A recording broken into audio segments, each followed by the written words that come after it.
Baik, alhamdulillah. Alhamdulillah sahabat-sahabat, kita berjumpa kembali. Sekarang ini sudah pertemuan ke-12 ya di kajian suluk online gelombang ke-9. Kita mulai dengan basmalah dan sholawat. Bismillahirrahmanirrahim. Allahumma sholli ala sayyidina Muhammad wa ala ali sayyidina Muhammad. Saya tuh ingat hadis tuh kalau tiap sholawat tuh katanya ya, satu kali sholawat. Kalau kita sholawat, sebentar ada yang masuk suaranya. Kalau kita sholawat sekali, Allah jawab 10 kali. Tentu kualitas kita sholawat itu beda dengan cara Allah sholawat pada kita. Jadi sholawat itu ada kata menyambungkan, gitu. Kita menyambungkan diri pada Allah, pengen kontak-kontak deh gitu. Makanya banyak-banyak sholawat. Saat kita manggil-manggil, dia menjawabnya itu ya, itu akhlak Allah Ta'ala tuh begitu. Kita satu kali, dia 10 kali. Jadi selalu lebih baik sebenarnya apa yang dia berikan itu. Dari sekadar upaya kita saum, sholat, yang cuman setetes itu, dia menawarkan sesamudra.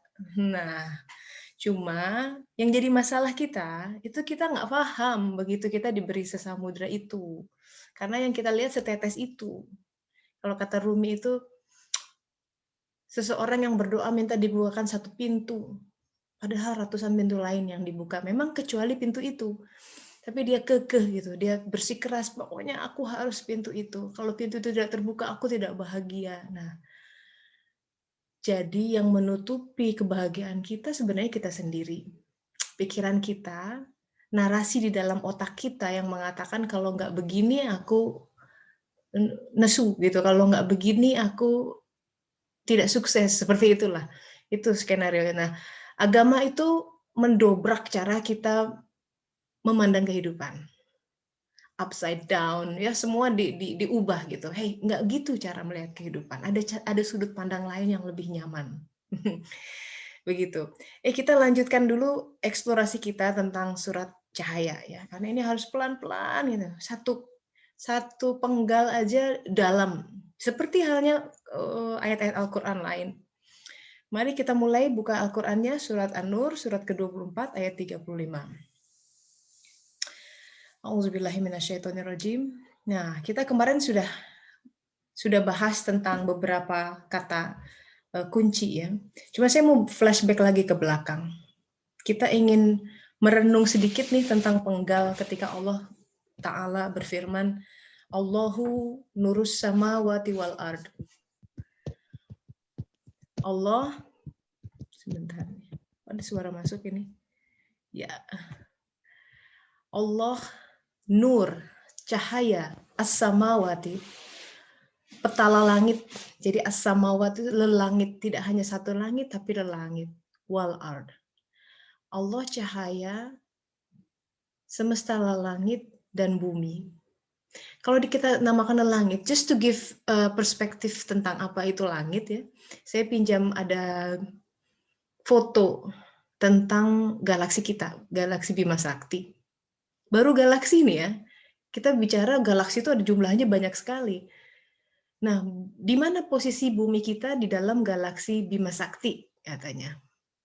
Nah, jadi kalau galaksi Bima Sakti itu seperti ini, besar sekali. This yellow circle katanya.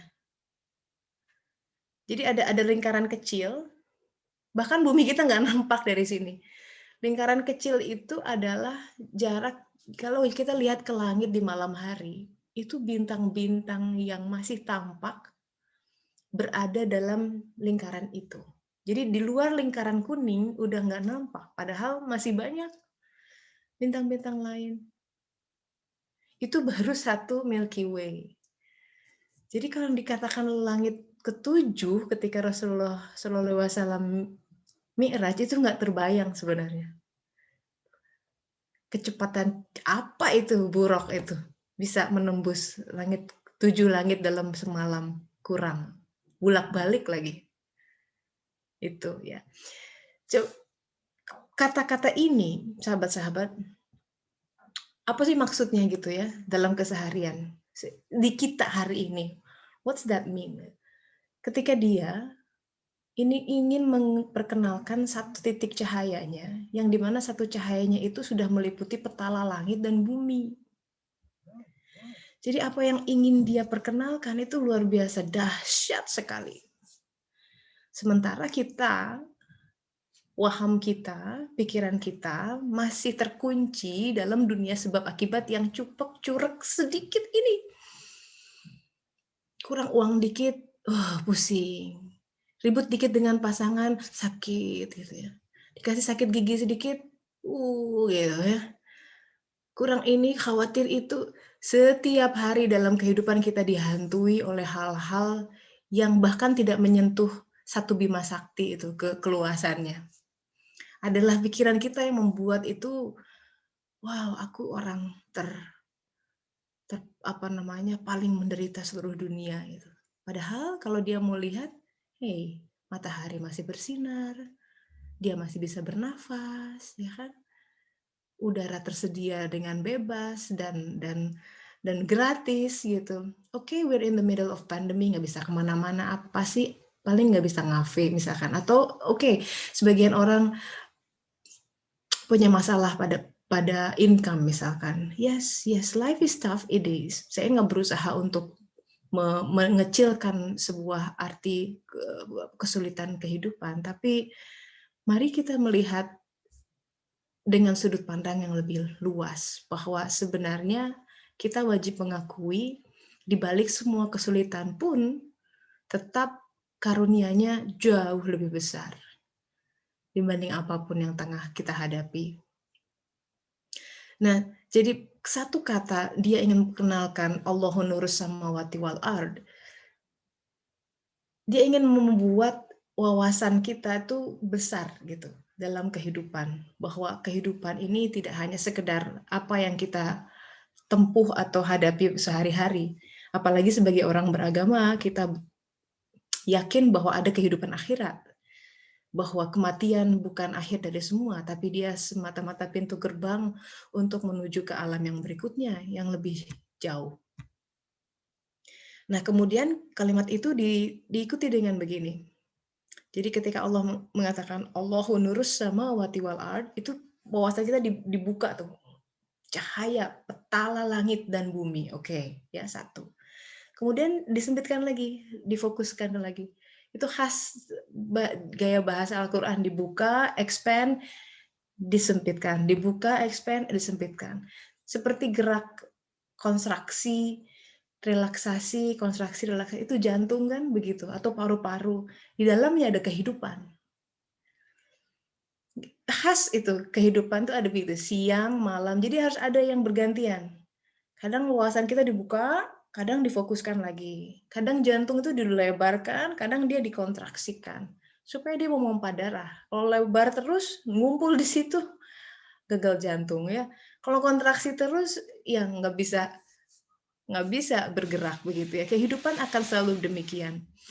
Jadi setelah memperkenalkan Allahu nurus samawati wal ard, kemudian perumpamaan masalu nurihi, perumpamaan nurnya kamishkah katanya. Seperti mishkat. Ini menarik. Dia tidak memulai dari cahaya, dia memulai dari alam yang paling jauh.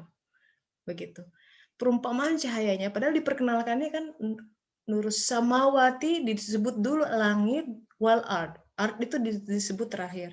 Tapi ketika diperkenalkan masalu nurihi, perumpamaan cahayanya itu seperti mishkah, dia maju lagi mundur tuh.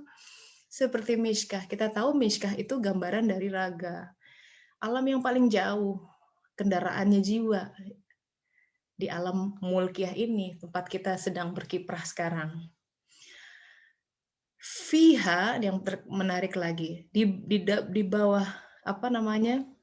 di dalam mishkah itu, fiha di dalamnya misbah. Jadi dua hal ini disebut di awal. Menarik, zujajah dilewat. Karena kalau kita lihat, kalau kita mencoba membaca ya, raga itu, body ini, potongan kehidupan kita itu sudah ditakdirkan, bener nggak? Siapa yang bisa memilih, saya mau casingnya yang ini, gitu. Dilahirkan dari orang tua yang ini, di tahun sekian, jam sekian, di negeri yang mana, nggak ada yang bisa milih. Betul? Hadisnya 120 hari, itu 4 hal sudah ditetapkan. Jadi raga ini, potongan mishkat, sesuatu yang given. Sama seperti misbah, Ruhul Kudus, it's given. Jadi 2 hal ini, itu Allah yang sudah siapkan.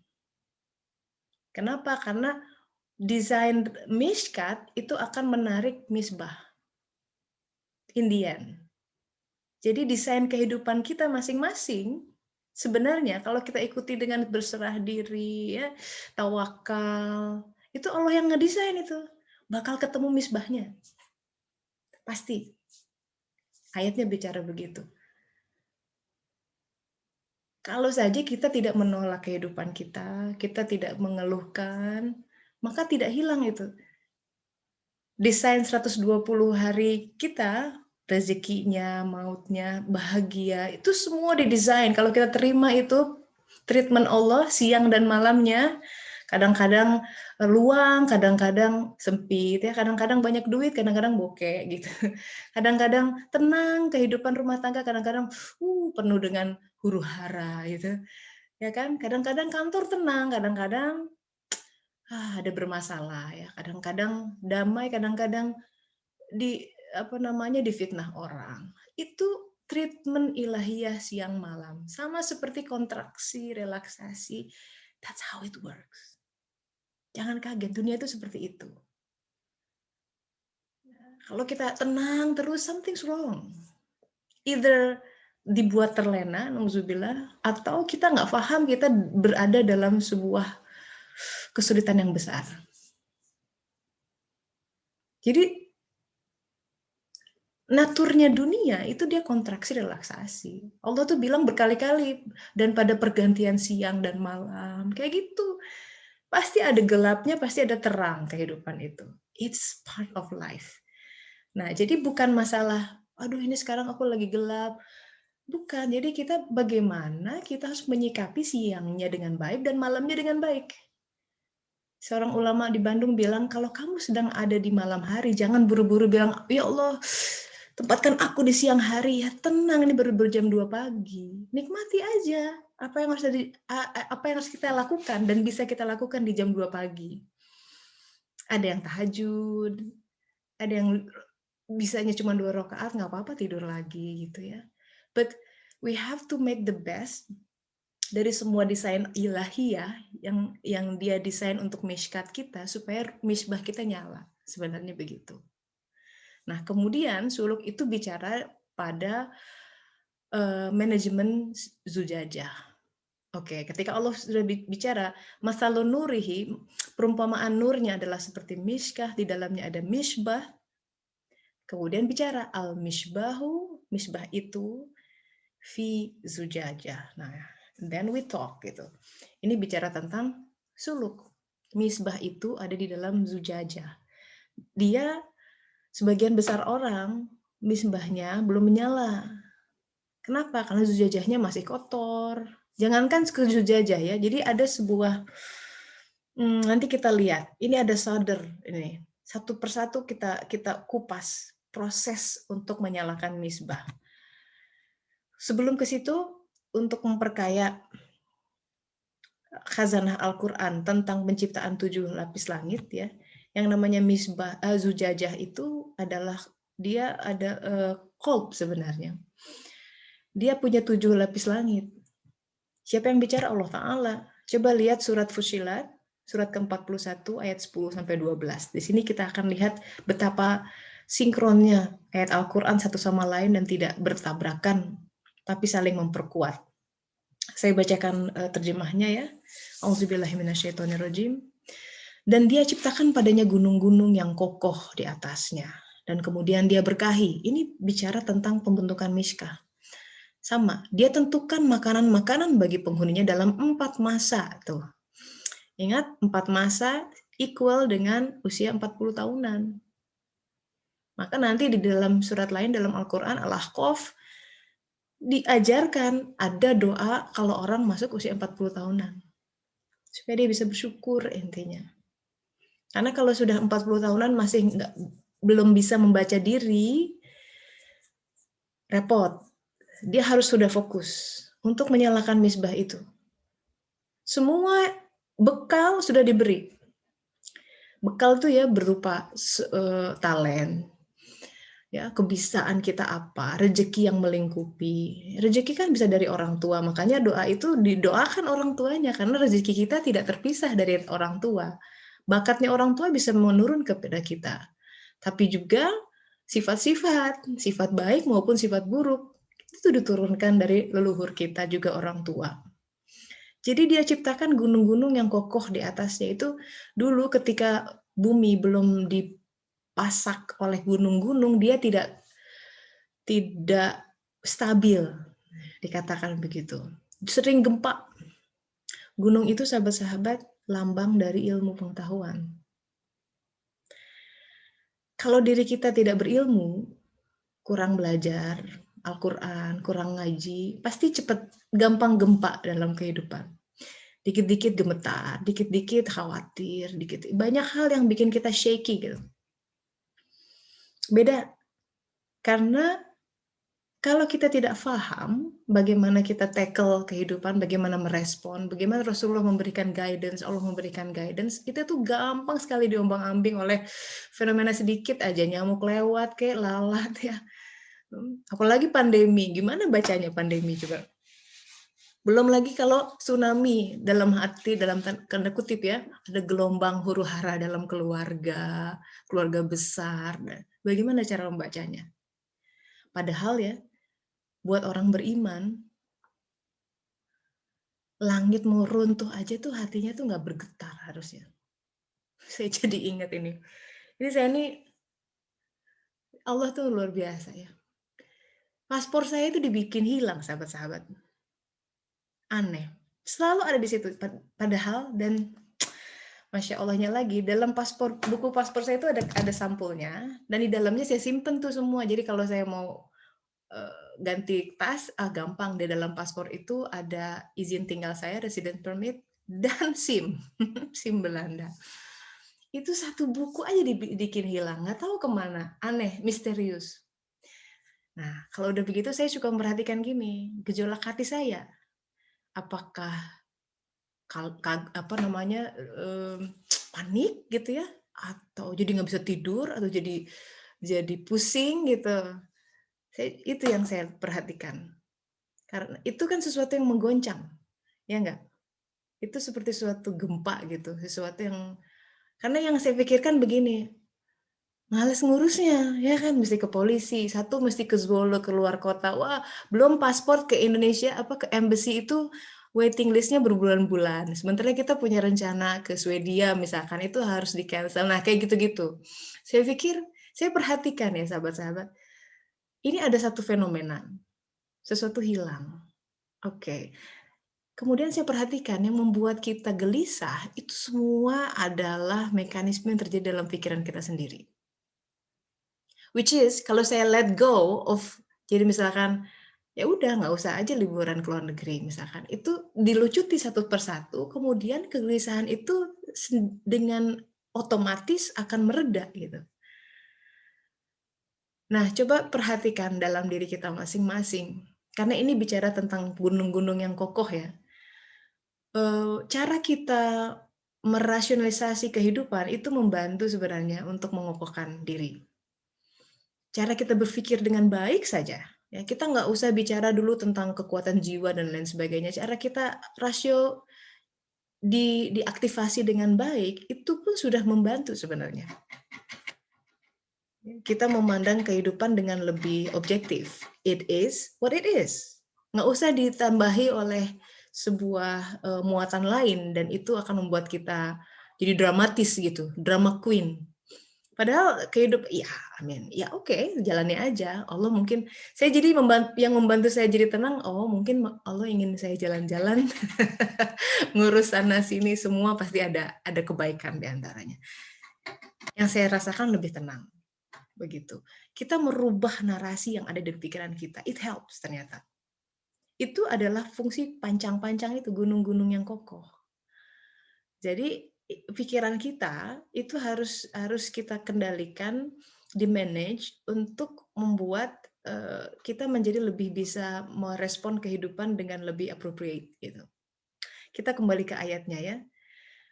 Dia tentukan makanan-makanan bagi penghuninya dalam 4 masa. Coba bayangkan, semua itu sudah it's there, hidangannya udah ada, jadi tinggal menjalankan. Makanya manusia itu tidak disuruh untuk cari rezeki, udah diatur, cuma bagaimana meraihnya itu yang harus dicari, diulik.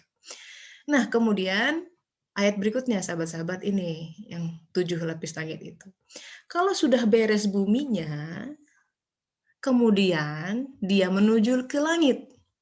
Langit itu masih berupa asap, dukhan. Jadi simbol jiwa yang masih banyak waham kebesaran, banyak bingungnya, itu asap. Sama lah kalau kita berkendara ya, berkabut sekali, atau berasap dulu ya zaman kebakaran tuh di Kalimantan, susah kan kita, visibility is almost zero, bisa nabrak-nabrak. Sama itu, kalau jiwanya berasap di dalamnya gitu, banyak awan, nabrak-nabrak kehidupannya biasanya. Nah, dia he cannot see clearly apa yang sedang terbentang jalannya, mau lurus, kiri, atau ke kanan.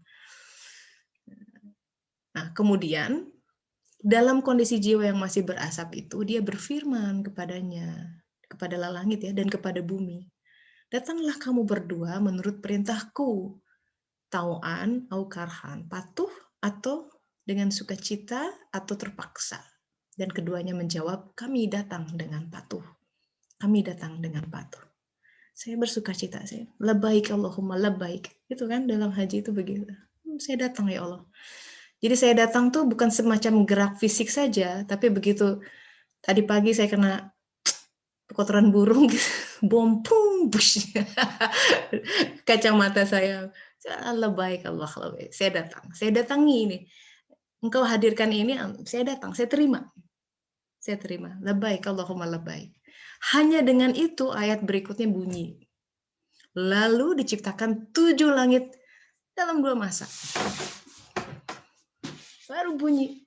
Jadi penciptaan Zujajah dalam 2 masa itu.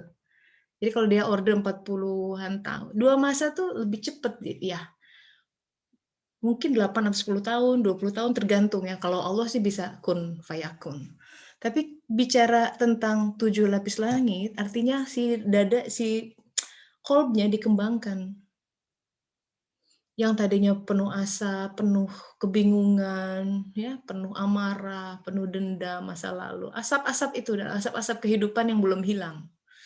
Hanya dengan kita bersukacita menerima apa yang dihadirkan, Allah bilang, lalu diciptakannya 7 langit dalam 2 masa. Dan di setiap langit dia mewahyukan urusannya masing-masing. Nah, ini Tehlin, ini berkaitan dengan mewahyukan urusan masing-masing. Isra Mi'raj itu tuh, ini kalender gambaran yang dibuat oleh orang-orang zaman dulu. Langit pertama itu bulan, kedua Merkuri, Venus. Ini mirip dengan minggu lalu yang saya sebutkan, Isra Mi'raj Rasulullah itu tiap langit bertemu nabi-nabi. Makanya di sini nabi keempat misalkan Idris alaihissalam gambarannya matahari gitu. Ada itu semua, ada maknanya. Nah, itu. Jadi ini bicara bahwa kehidupan kita yang sering kita sepelekan ini itu besar sekali, Masya Allah, besar sekali. Kalau tadi kita melihat alam semesta lebih besarnya seperti ini, bahkan bumi pun titik yang tak nampak, baru di satu Milky Way, satu galaksi. Sahabat-sahabat, hati kita itu jauh lebih melebihi kapasitas alam semesta. Karena dia dicipta supaya Allah bisa bertajalli di situ. Bayangkan. Nggak kebayang sih. Tapi demikian besar kapasitas hati kita. Makanya yang namanya manusia, apapun itu ya, dilahirkan sebagai manusia, mau gimana pun keadaannya sekarang, jangan diremehkan. Mungkin dia sekarang ateis, tapi tidak tahu Allah kemudian bukakan. Siapa tahu yang sekarang katanya ulama, nauzubillah terakhirnya, su'ul khotimah, nauzubillah ya. Makanya dari sekarang harus minta husnul khotimah. Kita nggak pernah tahu. Kualitas seseorang itu nampak di akhir. Nah, kan kita ngeri akhirnya ditampakkan seperti apa. Ya kan? Nah, itu. Nah, yang menarik kalau kita bicara tentang Isra Mi'raj ya. Ini kan perjalanan Rasulullah Mi'raj. Isra Mi'raj itu kan kata perjalanan Rasulullah dari Mekah, kemudian ke Masjidil Aqsa, kemudian naik ke sini kan. Saya cuma ingin menunjukkan dari skema ini. Kalau memang tujuannya langsung ke Sidratul Muntaha, ya kita bicara matematik ini, simple matematik.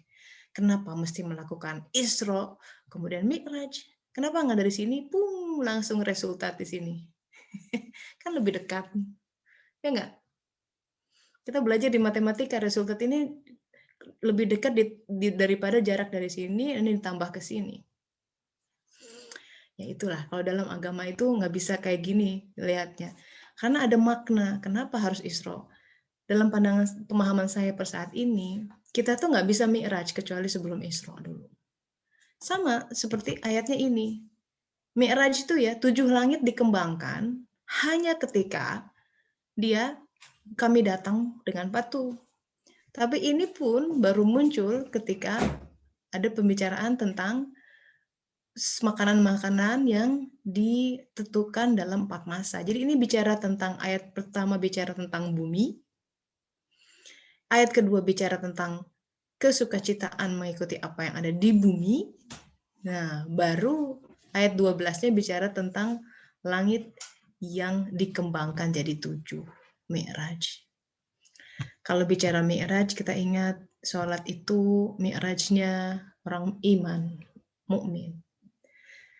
Dalam sholat itu kita bilang Allahu Akbar, ya kan? Setiap pergantian. Rasulullah tuh kalau jalan mendaki itu selalu zikirnya Allahu Akbar. Jadi setiap Allahu Akbar itu sebenarnya kita Mi'raj seharusnya. Coba perhatikan, Allahu Akbar naik tuh. Allahu Akbar naik. Ketemu Allah. Jadi dia yang kita katanya susah ketemu, kitanya nggak naik, begitu mulutnya bilang Allahu Akbar tapi hatinya lebih mengakui kebesaran yang lain dibanding Allah Ta'ala. Cuma kita nggak ngaku atau kita nggak sadar. Katanya Allahu Akbar, Allah Maha Besar. Tapi begitu ada berita tertentu atau dihadapkan dengan situasi tertentu, si situasi itu yang kemudian menjadi lebih besar dibandingkan kepercayaan dia bahwa Allah akan menolong, bahwa Allah akan membukakan jalannya pada saatnya, bahwa Allah akan mengabulkan doa kita pada saatnya. Apakah Allah lebih besar? Nah, it's a big question untuk diri saya sendiri juga. Kadang-kadang hal lain selain Allah Ta'ala yang lebih besar dan menguasai dan mencengkram kita, sehingga takbir kita tidak efektif membuat kita mi'raj. Padahal sepatutnya dalam sholat itu ada sekian mi'raj. Nah, ketika kita lalai untuk mi'raj, kita nggak nyampe kepada kehadiratnya. Kalau kita tidak mendekat kepadanya, maka kita tidak mendapat cahaya kedekatan. Cahaya itu yang kita butuhkan untuk melihat kehidupan. Karena kita dalam kegelapan. Bayangkan orang berjalan dalam kegelapan in a land mines gitu. Dalam medan yang penuh dengan ranjau. Mengerikan nggak? Ngeri sekali. Kita nggak tahu. Misstep and then you ini dalam kehidupan kita seperti itu. Nah, takwa itu kata dalam hadis, kita tuh jalan seperti dalam jalanan yang penuh dengan duri dan ya beling-beling gitu. Jadi kita pelan-pelan lihat kiri kanan seperti itu. Itu takwa. Nah, jadi ini kapan si zujajahnya dibentuk? Ya kalau kita menerima kehidupan dengan baik. Bersukacita. Ini datanglah kepadaku begini. Setiap saat kita tuh mendekat kepada Dia Ta'ala. Benar nggak? Suka atau tidak suka sebenarnya. Tapi kalau kita sukacita, dibukakan langitnya. Nah, Mi'raj ini sebenarnya juga berkaitan dengan sejarah tentang Jacob's Ladder atau tangga Yakub. tempat Rasulullah Mi'raj itu tempat yang sama ketika Nabi Yakub suatu saat tertidur dan melihat ada malaikat naik turun. Dalam sejarah juga dikatakan jalur naik turun malaikat ini adalah dulu ketika Nabi Adam alaihissalam jasadnya dibuat ya dari cetakan tanah menjadi 4 unsur tanah di bumi yang terbaik dikumpulkan kemudian dicetak. Nah, disemaikan dulu tuh di jalur naik turunnya malaikat karena ini adalah langsung ke atas gitu. Jadi yang poros bumi langit gitu. Di dalam semua khazanah coba dibuka di kitab-kitab Yahudi, kitab-kitab Nasrani ada tuh bicara tentang poros bumi langit. Jadi ini ada dalam kitab khazanah dulu. Kalau di Indonesia itu sampai kemudian muncul dalam sebuah peribahasa di mana bumi dipijak, di situ langit dijunjung. Itu mirip dengan pembahasan fusilat. Jadi dimanapun kita berada, kita harus jadi the lights of that place. Ketika kita menjunjung langitnya. Jadi apapun kondisi kita hari ini, ya, lagi menanti apapun, sedang harus mendera apapun, mungkin ada yang sakit, mungkin harus ada yang masih berjibaku. This is the day gitu. Disitulah tangga Yakubnya ada di situ. It's a symbolic gitu, tapi seharusnya pemahaman seperti ini membuat kita menjadi lebih bersemangat, lebih bermotivasi, ya, lebih ceria, bersukacita menghadapi kehidupan.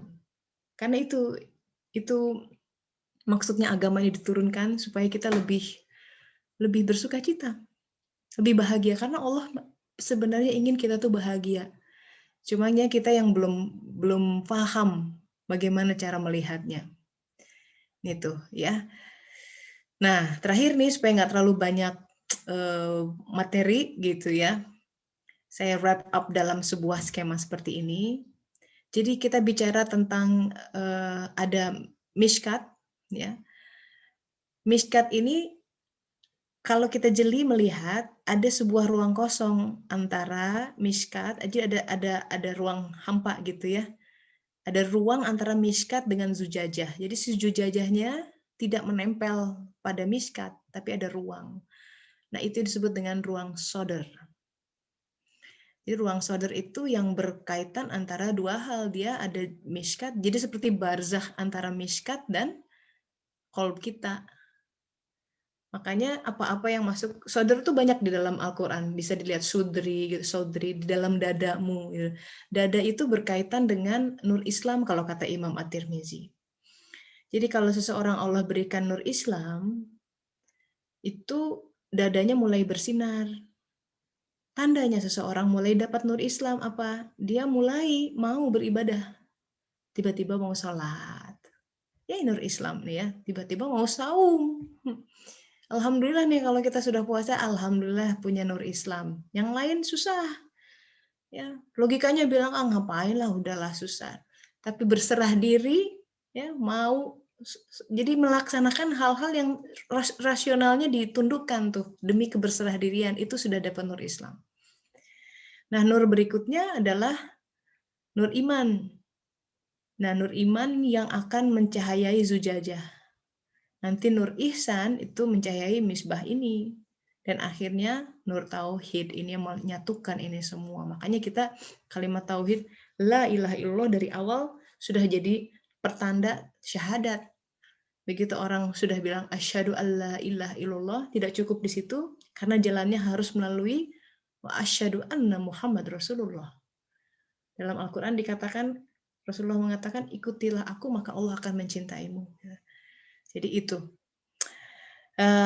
Semoga bisa melihat benang merahnya di sini, ya, supaya lebih membumi gitu. Kita buka dengan diskusi ya. Silahkan. Atau pertanyaan atau mau sharing bisa dengan hal yang berkaitan atau tidak. Waalaikumsalam Nad. Ini juga Nadia Nur, tapi Nur Lestari ya. Apa kabar Nad?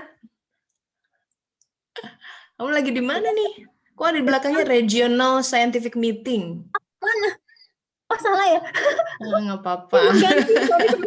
Enggak, aku pikir kamu salah tempat apa ini gitu. Sorry. Nggak masalah.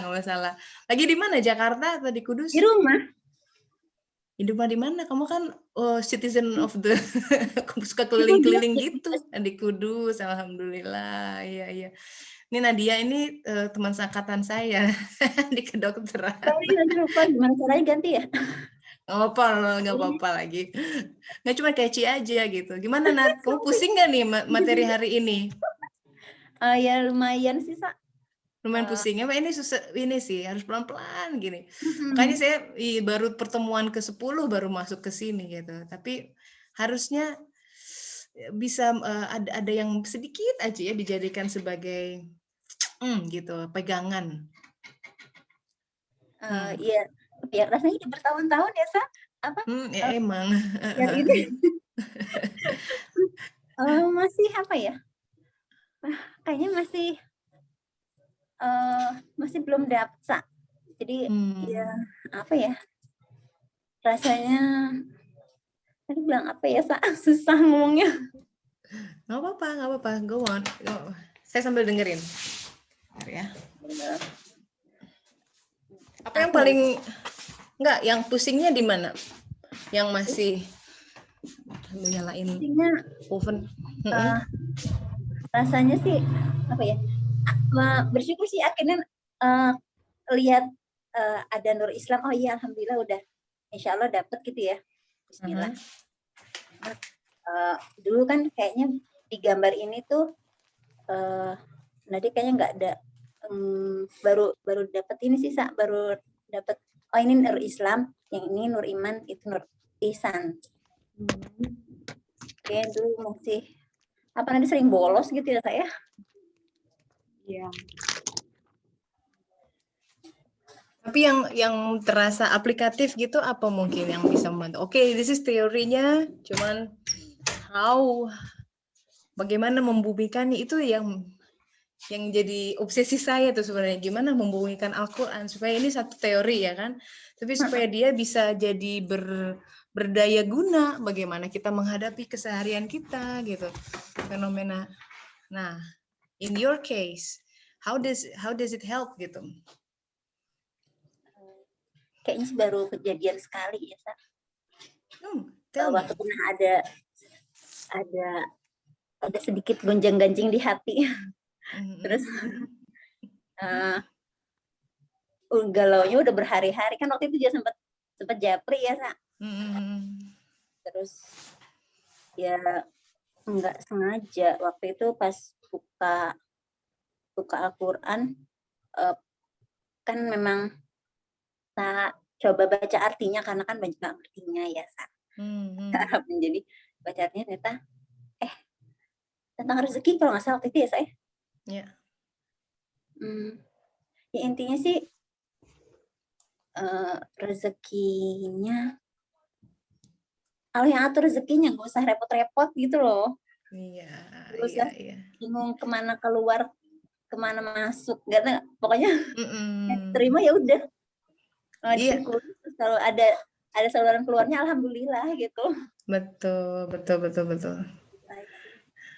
Ya, jadi bener nggak pikiran kita sendiri itu yang bikin kita jadi nggak enak gitu. Misalkan ya kita ngasih sama seseorang, seharusnya kalau udah ngasih itu ya udah, kita udah niat ya, apa yang dia lakukan dengan uang itu di luar kendali kita. Terus kita punya harapan ya, harusnya dia melakukan ini itu, tapi kan misalkan dia punya pemikiran sendiri, ya kan? Terus kemudian kita jadi tersakit hati gitu dengan itu. Nah itu yang bikin wow gitu. Gimana? Sebenarnya if you just let go that expectations, probably just like ya, kebayangkan Allah tuh yang nggak misalkan ngasih sama seseorang, aku ingin kamu tuh bersyukur, terus kita yang, tapi kan dia tetap terus bersinar gitu, matahari seperti matahari ya. Ya itu belajar keseharian. Ini kata Mbak Harti ini, waalaikumsalam Teh, angkatan dengan Dewi Nurhayati. Sebentar, Dewi Nurhayati itu siapa? Dewo? Lupa. Bukan, Dewa itu Dewi apa ya? Oke. Iya Mbak Hartini ya. Ketemu di mana Mbak? Waalaikumsalam. Saya kan dulu kerja di Cilegon. Terus sempat kerja bareng dengan Dr. Dewi Nur Hayati beberapa kali sebelum beliau melanjutkan spesialis. Beliau kan patologi klinik sekarang. Sekarang dia kepala laboratorium di RSUD Cilegon. Nah, saya iseng tanya kan sama dia, saya bilang gini, Dr. Dewi kenal sama Teh Tessa, saya bilang. Saya itu gara-garanya ketemu Teh Tessa angkatan 2016 ya Teh. Tulisan apa? Saya angkatan berapa nah? Aku jadi lupa. 96. Iya. Saya tuh saya ingat tulisan Teteh tentang Hansun Mafi. Saya tuh ketemu di Kompasiana, terus ada profilnya Teteh. Oh, berarti saya bilang ini seangkatan sama Dewi Nur Hayati. Terus saya tuh WhatsApp dia. Dr. Dewi kenal sama Teh Tessa. Loh, emang Tessa pindah ke Paris katanya? Oh enggak, saya bilang terus saya bilang emang pindah ke Paris kan dia di Belanda. Iya di Belanda. Saya juga kenal tidak secara langsung, saya baru kenal ini aja via baru kenal tidak secara langsung, saya bilang. Terus dia bilang pengajian ya, dia langsung bilang gitu kan. Pengajian ya, oh iya. Terus abis itu obrolan kita ambiar gara-gara dia nanya. It's a small world. Iya. Alhamdulillah. Gitu. Alhamdulillah. Iya. By the way, Teh Tini, ini pusing nggak nih materi hari ini? Tadi pagi tuh saya nulis catatan ya Teh ya, yang dari kemarin, yang surat An-Nur. Ayat 35, terus lagi sekarang kan saya lagi baca-baca juga di websitenya Kudus ya. Sekarang sudah ini ya Teh ya, sudah ada itu. Terus tadi ada namanya soder ya Teh ya. Mungkin soder itu kayak semacam ini ya Teh ya, kayak ada semacam filter mungkin ya. Jadi dari luar masuk ke dalam reaksi terhadap kehidupan mungkin ya. Misalkan ada sesuatu, kita menyikapinya dengan apa gitu. Itu bukan sih Teh. Menyikapinya dengan apa? Kalau misalkan kejadian itu kita melihat sudut pandangnya sebagai hikmah, atau kita menyikapinya ini adalah bagian dari takdir dari Allah yang sampai melalui saya, kan jiwa kita juga sendiri akan menerima itu dengan ikhlas dan masuk ke dalam kolbu menjadi cahaya gitu kan, menjadi cahaya. Nah, berarti soder ini adalah kayak semacam pembatas ya Teh ya. Atau dia memang barzakh ya. Dia barzakh. Kalau lihat skemanya, dia itu memang berkaitan dari dua dunia. Satu dunia mishkat, ya kan, dia bersentuhan dengan itu. Satu lagi dunia zujajah, dunia qalb. Nah, kalau bicara zujajah, itu akal yang paling bawah ya dari hati kita, atau akal qalb, itu namanya fuad dalam Al-Quran. Jadi kalau orang disebut punya fuad, itu pasti soder bisa nangkap gitu ya. Udah terpancar maksudnya ke soder. Tapi dalam Al-Quran juga dikatakan orang yang masih fuad itu masih terkena api. Artinya akalnya sudah muncul nih, dia bisa baca kehidupan. Oh, ini hikmahnya, itu Allah kasih. Udah akalnya mulai tumbuh, tapi masih gemetar gitu ya. Masih dibikin, itu kena api tuh. Masih khawatir ya. Masih belum move on, itu kena api. Kena api, jadi api neraka dalam tanda kutip ya, neraka yang kita bikin sendiri. Nauzubillah. Ingat cerita Teteh tadi yang kejatuhan pupnya ya? Burung, ya. Saya beberapa waktu lalu Teh, saya hari Minggu itu, saya ingat hari Minggu pagi saya mau ke pasar. Saya jalan, gitu kan, terus tiba-tiba saya papasan sama seseorang. Gitu. Baru saya mau buka mulut, mau bilang bonjour, gitu kan. Terus tiba-tiba dia tuh ngelihat saya dengan menyebut saya jadis, katanya gitu kan. Apa tuh? Jadis. jihadis. Jadi jihadis. jihadis Masya gitu. Terus Allah.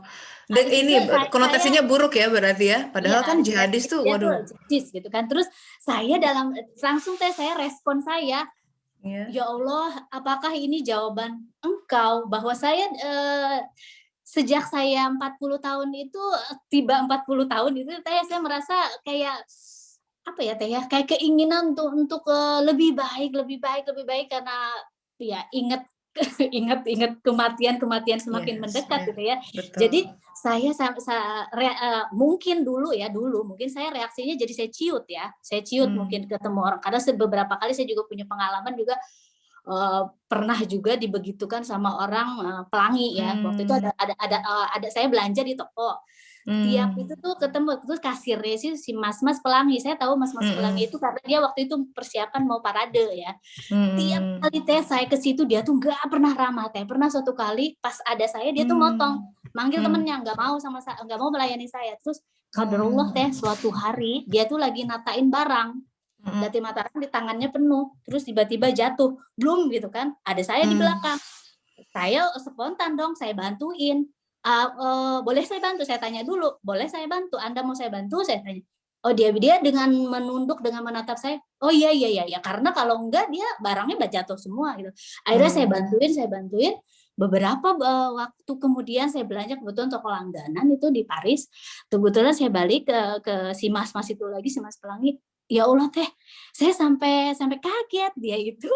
Jadi ada promosi kopi dari antar negara gitu ya. Jadi dia nawar saya, mau saya buatan kopi, kata dia dengan ramah gitu. Masya Allah. Udah gitu tahu nggak Teh? Dia ngasih 2 butir cookies. Saya bilang, saya sampai duduk di depan toko, ada bangku kecil gitu. Saya sampai zikir, sampai bilang Allahu Akbar. Saya bilang terima kasih. Iya. Ya itu bukti ya bahwa orang tuh banyak yang nggak paham karena dia terperangkap oleh waham dari media massa. Itu kan ilusi bahwa ya berita kecil diperbesar ya kan, berita prestasi ini memang tidak berimbang gitu ininya, and the world is an illusion of that. Kita nggak tahu, makanya nih hati-hati yang ditonton apa, belum tentu tuh dokumenter tuh bener gitu ya, walaupun bersifat environmentalist atau apa.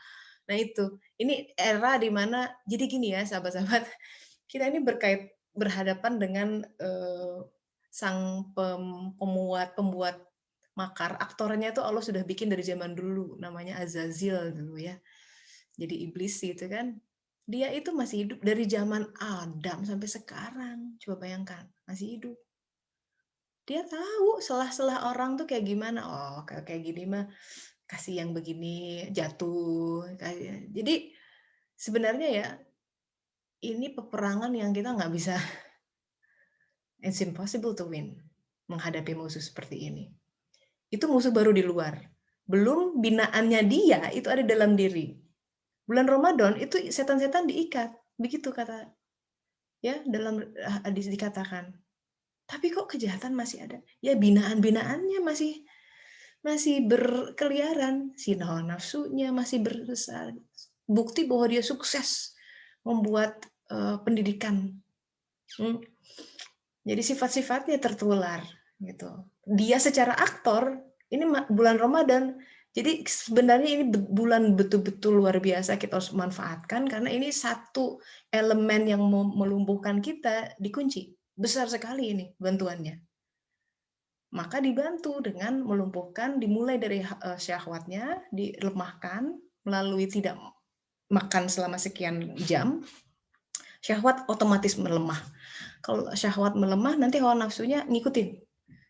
Hanya dengan begitu hatinya akan diam, suara dia menjadi lebih bunyi gitu. Di situ takwa akan muncul. Nah itu, emang nggak bisa 1, 2, 3 hari, makanya periodenya dicoba 1 bulan penuh gitu. Karena juga berkaitan dengan siklus tubuh kita gitu ya. Usia sel rata-rata 30-40 hari, jadi ada yang dibersihkan di situ. Harus sabar.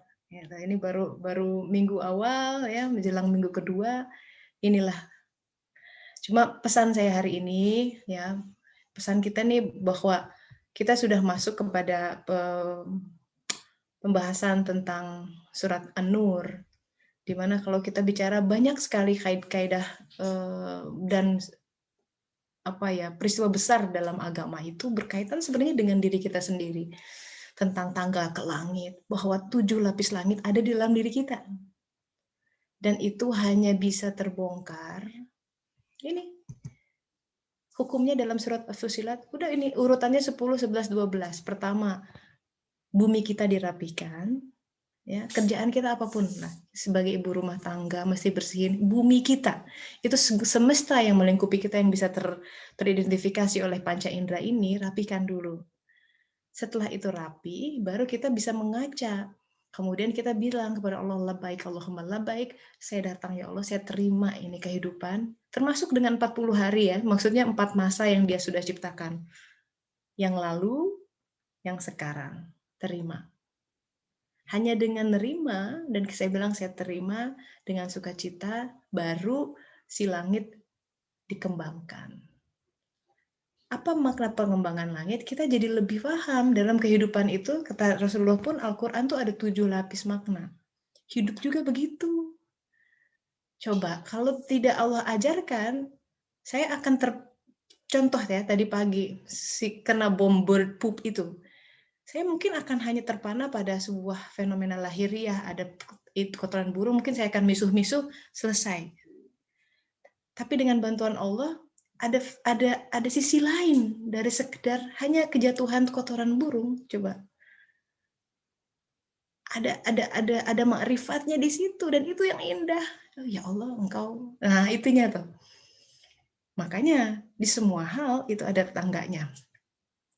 Di anak yang nangis terus, ya, mertua yang rewel misalkan, suami yang begini begitu, anak yang begini begitu. Itu sahabat-sahabat, itulah tangga-tangga Yakub kita. Di situ kita bisa mi'raj, langsung bertemu dengan Allah face to face, bersama dengan Dia menghadapi semua penggal kehidupan, setiap nafas kita. Hanya dengan begitu kehidupan kita menjadi lebih bermakna. Dan kalau sudah kita meraih makna, pasti happy. Semoga bermanfaat. Insya Allah pelan-pelan ya kita coba cerna ini semua. Minggu depan kita mulai dari solder ini, insya Allah. Demikian sahabat-sahabat, semoga bermanfaat ya. Mohon maaf atas segala kekurangannya. Kita akhiri dengan Alhamdulillah, astagfirullahaladzim, subhanaka Allahumma wa bihamdika, asyhadu an la ilaha illa anta, astaghfiruka wa atubu ilaik. Saya pamit dulu. Terima kasih buat silaturahminya semua. Ya, Teh Nadia, Mbak Cindy, Mbak Cindy, semuanya. Waalaikumsalam warahmatullahi wabarakatuh. Ayu juga ada di sini. Bangga, waalaikumsalam. Ya, Teh Yen. Terima kasih Teh Tessa.